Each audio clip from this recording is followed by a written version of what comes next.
Hello, my name is Shawna Cromwell, and this is my final speech assignment submission. It is July 25th, 2023. Imagine being pregnant, expecting a newborn and being the happiest you've ever been. You may be anticipating this bundle of joy, for example, with a spouse or a sibling, or offspring, which would be the sibling of your newborn, and immediate family. But then after the baby arrives, the baby's taken away immediately. After you deliver, the baby's taken away immediately, and you're told that he or she won't live the night. Now, despite this prognosis, you are given many beautiful years of life with this child. You happen to throw a huge celebration for them reaching their double digits. And, it's an exciting time. But as you're planning for their life, suddenly you wake up a month later.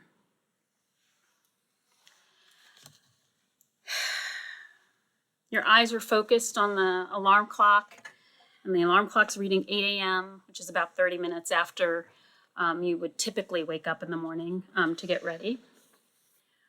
But your morning routine commences anyway. And then you walk into your child's bedroom, and there they lay, cyanotic, blue in the face, not breathing, and cold to the touch. Heartbreaking. 3 days. 3 days. That's all the job gives you to take off, to prepare final arrangements. Well, that's what I was told. That I only had 3 days or the possibility of losing my job. If I had no personal time off left, they couldn't guarantee that I would have a job when I came back. They sent flowers, but I may not have a job when I come back. Preposterous, right? Well,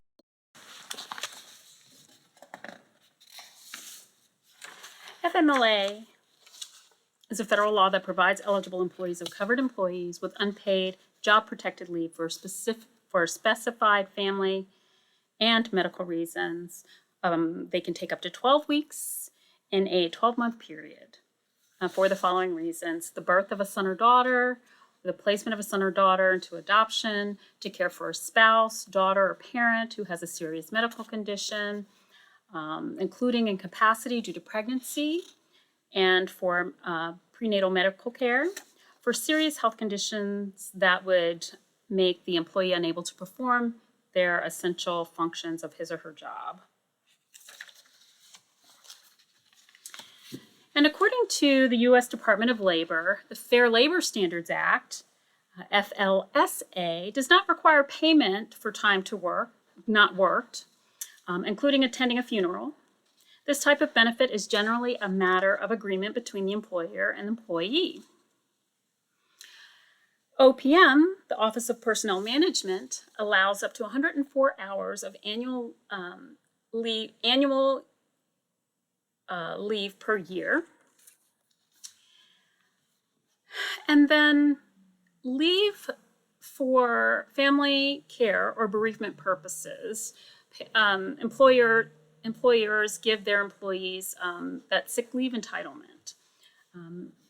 Per OPM, an employee is entitled to use sick leave to provide care for a family member, mental illness, injury, pregnancy, or birth, attend a family member receiving medical, dental, or optic examination or treatment, provide care for a family member who would, as determined by health authorities having jurisdiction or healthcare provider, jeopardize the health of other family members, or by that family member's presence in the community. because of exposure to a communicable disease, i.e. COVID, make arrangements necessitated by the death of a family member or attend a funeral of a family member. So OPM does recognize. However, I don't see. As part of the Consolidated Appropriations Act of 2023, on December 29th, 2022, signed into law by President Biden, which went into effect June 27th of this year, 2023, the Pregnant Workers Fairness Act prohibits employment practices that discriminate against pregnant workers by failing to make reasonable accommodations that would allow those workers to perform the essential functions of their job. Specifically, Section 103 of that act makes it illegal to fail to reasonably accommodate known limitations of pregnant employees unless the accommodation would impose an undue hardship on the employer's business operations. There are several more bullet points, but the point I'd like to make is these laws, like the ADA, Americans with Disabilities Act, the Pregnant Workers Fairness Act legally obligates employers to make reasonable accommodations to eligible workers, with the exception if doing so would create an undue hardship on the employer. This makes it tough because there are these laws in place which benefit those that are giving life, but when we look at death, how are businesses being held accountable?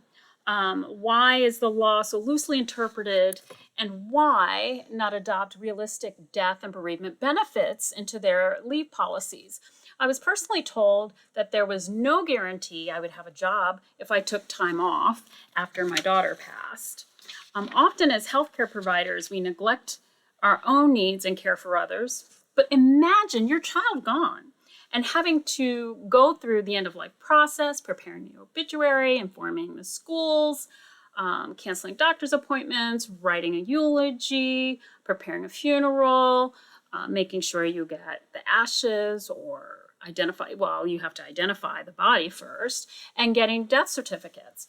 I had my daughter cremated, and I planned a celebration of life where the family and friends released paper lanterns, pink paper lanterns, preparing the obituary, informing the schools, canceling doctor's appointments, writing a eulogy, preparing a funeral, making sure you get the ashes or you have to identify the body first, and getting death certificates.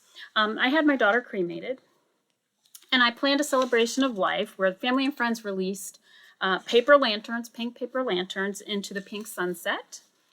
It was a beautiful moment. I found myself taking care of everyone else, making sure they were okay. And after everyone left in the quiet, I found I wasn't okay. And when I went back to work on that fourth day, I was crying while at work off and on. It was really hard to concentrate. And taking care of others, hearing others' problems, and having to act like I was fine professionally was extremely tough. But wow, can you imagine? Can you put yourself in those shoes for a minute? I employ each of you to look deeply into what and who matters most to you. Write your congressman and senator to amend the Family Medical Leave Act to include realistic death and bereavement leave of a minimum of 2 weeks, 2 to 3 weeks, and require businesses to provide counseling resources. Further, emphasize in that letter to your government official